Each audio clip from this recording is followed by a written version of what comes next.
الحمد للہ رب العالمین والصلاة والسلام علی سید الانبیاء والمرسلین وآلہ الطیبین الطاہرین ومن والاه. بسم اللہ الرحمن الرحیم. السلام علیکم ورحمۃ اللہ وبرکاتہ. رمضان المبارک کے حوالے سے ہم ایک روایت سنتے رہتے ہیں، ہمارے ہاں پڑھی جاتی ہے اور یہ بات بہت مشہور ہے، عام خاص یہ بات مشہور و معروف ہے کہ رمضان کے اندر شیطانوں کو بند کر دیا جاتا ہے. شیطان کو روایت بیان کی جاتی ہے کہ شیطان کو بیڑیوں میں جکڑ لیا جاتا ہے.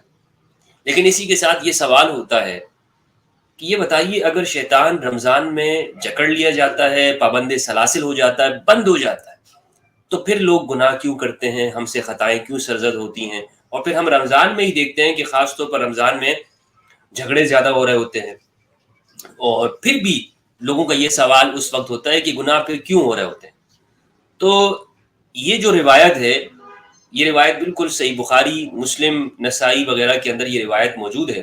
ابو ہریرہ رضی اللہ تعالیٰ عنہ سے روایت، اذا دخل رمضان فتحت ابواب الجنہ، جب رمضان آ جائے تو جنت کے دروازے کھول دیے جاتے ہیں. وغلقت ابواب جہنم، اور جہنم کے دروازوں کو بند کر دیا جاتا ہے.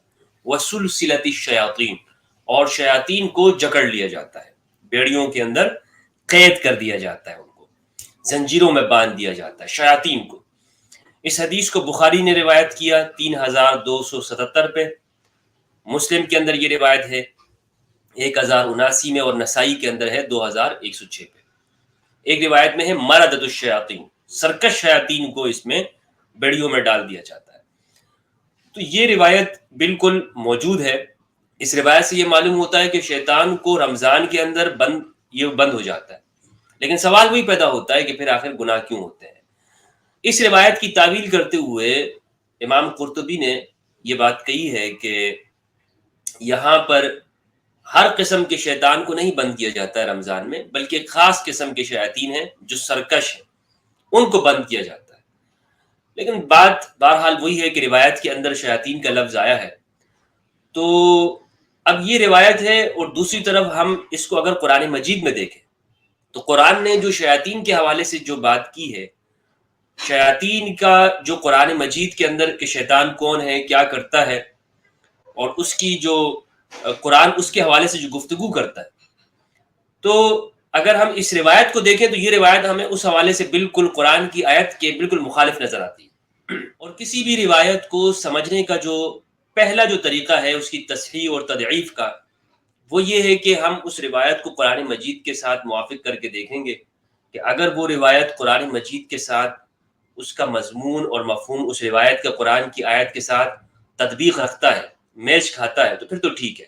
لیکن اگر وہ روایت قرآن مجید کی آیت کے خلاف ہو، نص کے خلاف ہو، تو ہم یہ کہیں گے کہ یہ روایت قرآن مجید کے مضمون کے خلاف ہے، لہٰذا یہ درست نہیں ہے، یہ ٹھیک نہیں ہے. اب یہ جو روایت ہے کہ شیطان کو بند کر دیا جاتا ہے، اگر ہم قرآن میں دیکھیں کہ قرآن میں کیا بیان کیا گیا شیطان کے حوالے سے، تو یہ بالکل مخالف چیز نظر آتی ہے. قرآن مجید کی سورت نمبر 7 سورہ اعراف کی آیت نمبر 12 ہے. اعوذ باللہ من الشیطان الرجیم، بسم اللہ الرحمن الرحیم. اللہ سبحانہ و تعالی نے یہ ارشاد فرمایا قرآن مجید میں، اس مقام کے اوپر اللہ کی اور ابلیس کی آپس کا باہم مکالمہ ہے، جو ایک دوسرے کے ساتھ جو گفتگو ہوئی ہے وہ یہاں پر موجود ہے. فرمایا قال ما منعك الا تسجد اذ امرتك. اللہ سبحانہ و تعالیٰ نے جب ابلیس کو یہ حکم دیا تھا کہ تم آدم کو سجدہ کرو، تو اس نے سجدہ نہیں کیا. تو اللہ نے پوچھا کہ تمہیں جب میں نے حکم دیا تو تم نے سجدہ کیوں نہیں کیا؟ تو اس نے کہا انا خیر منہ، شیطان نے کہا کہ میں اس سے بہتر ہوں. خلقتنی من نار وخلقتہ من طین، آپ نے مجھے آگ سے پیدا کیا اور اس کو مٹی سے پیدا کیا. تو اللہ نے پھر کہا فاہبط منہا فما یکون لک ان تتکبر فیہا فاخرج انک من الصاغرین، یہاں سے نکل جا، تو ذلیل و خوار ہونے والوں میں سے ہے. قال انظرنی الی یوم یبعثون، تو شیطان نے اس وقت میں مہلت مانگی اور کہا کہ مجھے مہلت دیجئے قیامت کے دن تک، مجھے مہلت دیجئے قیامت کے دن تک. تو اللہ سبحانہ و تعالیٰ نے فرمایا قال انک من المنذرین، بالکل بے شک تجھے مہلت ہے، مہلت دیے جانے والوں میں سے ہے، مہلت ہے تجھے قیامت تک کے لیے، تجھے مہلت ہے. قال فبما اغويتني لاقعدن لهم صراطك المستقيم. اب اس نے پھر آگے سے کہا کہ قیامت تک میں کروں گا کیا؟ اس نے کہا کہ میں قیامت تک تیرے بندوں کو سیدھی راہ سے میں بھٹکاتا رہوں گا. میں بیٹھوں گا ان کے لیے، ٹاک لگا کے میں بیٹھ جاؤں گا، اور تیرے جو سیدھا راستے پہ جو چلنے والے لوگ ہیں نا ان کو میں بھٹکاتا رہوں گا. ثم لآتینہم من بین ایدیہم ومن خلفہم وعن ایمانہم وعن شمائلہم ولا تجد اکثرہم شاکرین. پھر میں ان کے سامنے آؤں گا، پیچھے آؤں گا، اور دائیں سے اور بائیں سے، اور اکثر کو میں ان میں سے جو ہے وہ کیا کروں گا، ناشکرہ بنا دوں گا. پھر آپ نہیں پاؤ گے ان میں سے اکثر کو شکر گزار. تو پھر اللہ نے کہا اخرج منها مذءوما مدحورا لمن تبعك منهم لأملأن جہنم منکم اجمعین. دفع ہو جائے یہاں سے، نکل جائے یہاں سے، مذمت کیا ہوا، دھتکارا ہوا، جس نے تیری پیروی کی ان لوگوں میں سے میں جہنم کو بھر دوں گا تم سب سے میں جہنم کو بھر دوں گا. اب اس آیت کے اندر یہ سورہ آراف کی اس صورت کے اندر جو یہ آیت ہے، جب اس نے مہلت مانگی انظرنی الی یوم یبعثون، کہ مجھے مہلت دیجئے اس دن تک کہ جب اٹھایا جائے گا، یعنی بعثت کے دن تک، قیامت کے دن تک مجھے مہلت دے. تو شیطان نے اس دن تک مہلت مانگی ہے، اللہ سبحانہ و تعالیٰ نے اس دن تک کی مہلت دے دی کہ اس دن تک تو آزاد ہے، اس دن تک تجھے مہلت ہے، جو چاہے کرتا رہے، جس کو چاہے تو گمراہ کرتا رہے، سوائے عبادک المخلصین جو ہے، جو اللہ کے قریبی اور مخلص، جو اللہ کے اولیاء ہیں، ان کو تو یہ گمراہ نہیں کر سکتا، اس پہ اس کا کوئی بس نہیں چلتا. لیکن یہ بات ضرور ہے کہ اس کے لیے کوئی ٹائم لمٹ نہیں ہے، جگہ کی لمٹ نہیں ہے. شیطان یہ ہر جگہ پہ جا سکتا ہے، کسی بھی جگہ جا سکتا ہے. حتیٰ کہ حضرت ابراہیم علیہ السلام کے لیے سامنے بھی یہ شیطان آیا تھا کہ جو رمی جمرات کیے جاتے ہیں 3 جگہوں کے اوپر، تو 3 جگہوں کے اوپر شیطان حضرت ابراہیم کے سامنے آیا تھا. یعنی یہ پیغمبر، اولوالعزم پیغمبر، ان کے سامنے بھی چلا جاتا ہے. اور یہ تو پھر بعد میں جو ہے وہ جھوٹی کہانیاں مثنوی کے اندر بنائی گئی ہیں کہ جناب یہ کچھ لوگوں کو یہ نماز کے لیے بھی اٹھاتا ہے. لیکن بہرحال یہ اس کا کام یہ ہے کہ یہ لوگوں کو گمراہ کرے. یہ کبھی کسی کو یہ ہدایت کے لیے یہ نہیں آتا ہے کہ نماز اٹھانے کے لیے آتا ہو یا اچھے کام کے لیے آتا ہو، الا یہ کہ اگر کسی کا اس شیطان کے ساتھ کوئی تعلق ہو. تو اب سوال یہ ہے کہ لوگ تو یہ اس روایت کو رکھ کے سامنے کہتے ہیں کہ شیطان کو بند کر دیا جاتا ہے. قرآن مجید کے اندر ہے کہ شیطان کو مہلت ہے. تو اس پہ میں عرض کرتا چلوں روایت کے حوالے سے کہ جو بھی روایت وہ قرآن مجید کے مخالف ہو، ہم دیکھیں گے، کوشش کریں گے، دونوں میں تطبیق کی اگر بنتی ہے تو ہم کہیں گے کہ قرآن مجید کی آیت صحیح ہے. تو لہٰذا یہ جو کہا جاتا ہے کہ شیطانوں کو قید کر دیا جاتا ہے، یہ کوئی ایسی بات نہیں ہے، یہ قرآن کی آیت کے بالکل مخالف ہے. اب یہاں پر میں آپ کو امام علی علیہ السلام کا ایک قول سناتا ہوں جس سے آپ کو سمجھ میں آ جائے گا کہ شیطان اور ابلیس یہ در حقیقت ہے کیا، اور ہمارا رویہ اس کے ساتھ کیا، اور ہم اس کو کیسے سمجھتے ہیں. امام علی فرماتے ہیں، نہج البلاغہ کے اندر یہ موجود ہے، لا تسبن ابلیس فی العلانیۃ وانت صدیقہ فی السر، کہ آپ علی الاعلان تو یوں بات ظاہر کرو کہ تم شیطان کے بڑے دشمن ہو اور اس کو گالیاں دیتے ہو، جبکہ پوشیدہ میں، سر میں تم اس کے دوست ہو. ہاں، بظاہر تو تم ایسے دکھا رہے ہو کہ شیطان کا بڑا ہی جو ہے نا وہ دشمن ہوں میں، اس کو گالیاں دیتے رہتے ہو صبح شام، شیطان کے خلاف اعلان جنگ، شیطان یہ اور یہ، کہ شیطانی اعمال نہیں کرتے، لیکن پوشیدہ میں تو اس کا دوست. اب اس بات کا کیا مطلب ہے؟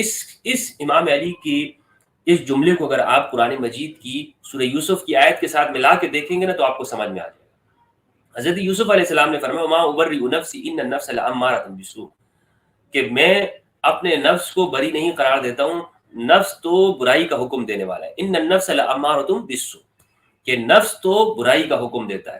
تو ایک ہے نفس امارہ، نفس لوامہ، اور نفس مطمئنہ. نفس امارہ برائی کی طرف لے کے جاتا ہے، نفس لوامہ ملامت کرتا ہے، اور نفس مطمئنہ کہ جو اطمینان میں آ جاتا ہے، اتنی تزکیہ اور تربیت اس کی ہو چکی ہوتی ہے. امام علی علیہ السلام نے جو یہاں پہ فرمایا، اس کو دیکھیے کہ یہ سر کے اندر ایک شیطان بیٹھا ہوا ہے، جسے ہمارے صوفیاء کہتے ہیں لطیفہ نفس، ان کے ہاں بھی لطیفہ نفس. باہر یہ یعنی اس طرح نہیں ہے کہ باہر کے دروازے آپ نے بند کر دیے اور آپ یوں سمجھ لیں کہ شیطان سے محفوظ ہو گئے. نہیں، آپ ایک کمرے کے اندر ہیں تنہائی میں، پھر بھی شیطان سے محفوظ نہیں ہے، کیونکہ جو اندر جو سر میں ہے، جو شیطان ہے، جو لطیفہ نفس ہے، وہ تو موجود ہے، جو اس کا ٹرانسمیٹر ہے. اس کی مثال بالکل آپ یوں سمجھیے کہ شیطان جس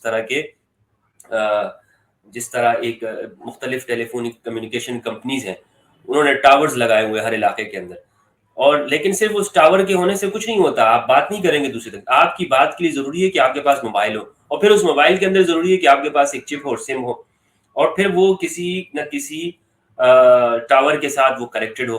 تو جب سگنل آئیں گے تو آپ کے پاس کال آ جائے گی. بالکل یہی چیز ہے کہ ہمارے اندر شیطان نے ایک وہ ایک لطیفہ نفس ہے، اس لطیفہ نفس کا ارتباط ہوتا ہے شیطان کے ساتھ، کہ ہم جتنا کھاتے ہیں پیتے ہیں، ناری غذائیں کھاتے ہیں، اور جو کچھ بھی ہم ہمارے پیٹ میں جاتا ہے، تو اس سے وہ جو نفس ہے وہ قوی ہوتا رہتا ہے۔ اب اس کو اگر نور کی غذا نہیں ملے گی، آپ کے نفس کو نور کی غذا نہیں ملے گی، تو یہ ناری غذا اس کو ملتی رہے گی، اور آپ کے اندر جو قوت ہے وہ نار کی زیادہ ہوتی رہے گی۔ پھر چاہے رمضان ہو یا 10 رمضان ہو، آپ کسی بھی دنیا کے کسی بھی مقدس سے مقدس خطے کے اندر ہوں، شیطان کے حملے سے نہیں بچ سکتے۔